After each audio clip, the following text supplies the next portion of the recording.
Sabe aquela cena de filme? A pessoa chega no topo, conseguiu o cargo dos sonhos, a conta bancária recheada, o respeito de todo mundo, mas quando olha para dentro, o que sente é um vazio, um frio na alma.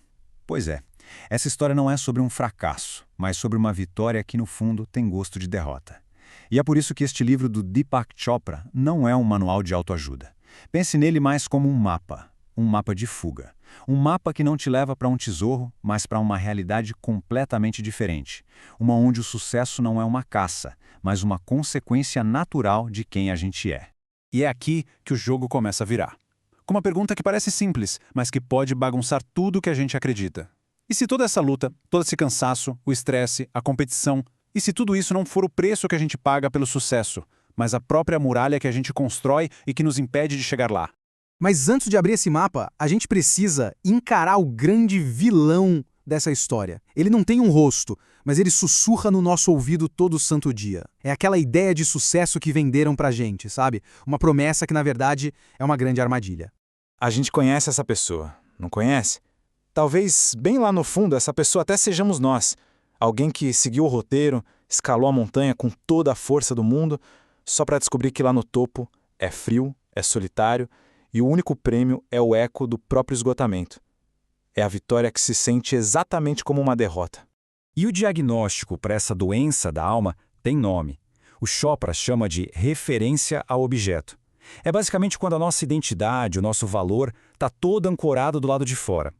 Nosso valor sobe e desce com o saldo no banco, com o número de curtidas, com o elogio do chefe. É um poder frágil construído em cima de areia. E o que sustenta tudo isso? O medo constante de perder tudo. Mas foi aqui que tudo mudou para mim, porque o Chopra revela que a gente passou a vida inteira rodando o sistema operacional errado. E ele propõe uma alternativa, uma que parece até loucura. Um caminho que não se baseia no esforço, mas na ausência dele. Parece um paradoxo, eu sei, mas é exatamente aqui que a verdadeira mágica começa. Pensa assim, de um lado, a gente tem o mundo do ego. É barulho, é medo, é a necessidade de controlar tudo. É uma luta sem fim. Do outro lado, o mundo da alma, que é silêncio, é amor, é harmonia. A grande virada de chave está aqui. A mudança não é sobre fazer mais, é sobre ser mais quem a gente realmente é.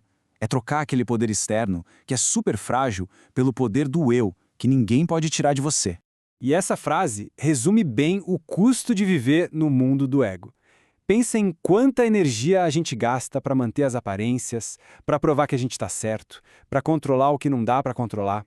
É um ralo de energia vital. Uma energia que, em vez de ser gasta se defendendo, podia estar sendo usada para criar a vida que a gente realmente quer. Tá, então como a gente escapa dessa armadilha e fecha esse ralo de energia? A resposta, segundo o Chopra, é tão óbvia que a gente nem enxerga. Ela está na nossa cara todo dia. A gente não precisa inventar a roda, só precisa aprender a ler o manual da natureza. Ele resume as 7 leis em 3 segredos, 3 chaves mestras. O primeiro segredo, que é a base de tudo, é a conexão. É uma conexão em 2 direções. Primeiro, uma conexão para dentro. É mergulhar fundo, passar pelo barulho do ego até encontrar a sua essência, aquele lugar silencioso onde tudo é possível. E depois, uma conexão para fora. É descobrir o seu propósito, o seu talento único, aquilo que só você veio fazer no mundo. É basicamente responder a 2 perguntas. Quem sou eu de verdade e o que eu vim oferecer? Isso sim é poder de verdade. Um poder que não vem de fora, mas de um conhecimento profundo de si mesmo. Não é sobre ter, é sobre ser.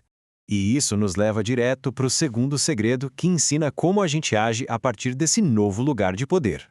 É o princípio do fluxo. A ideia de conseguir mais fazendo menos. Parece impossível, mas funciona assim. Primeiro, a gente entende que tudo no universo é uma troca.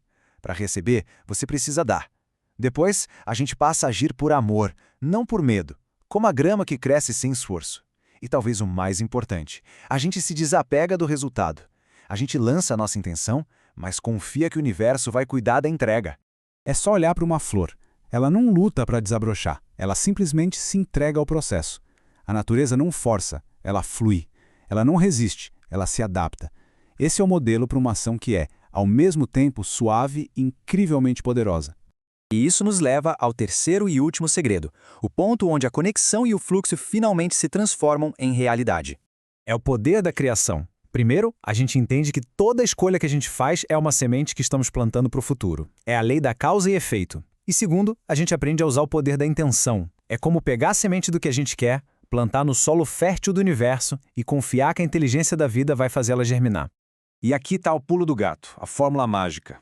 A verdadeira intenção é o seu desejo menos a ansiedade pelo resultado. É ter um foco absoluto no o quê e um desapego total do como.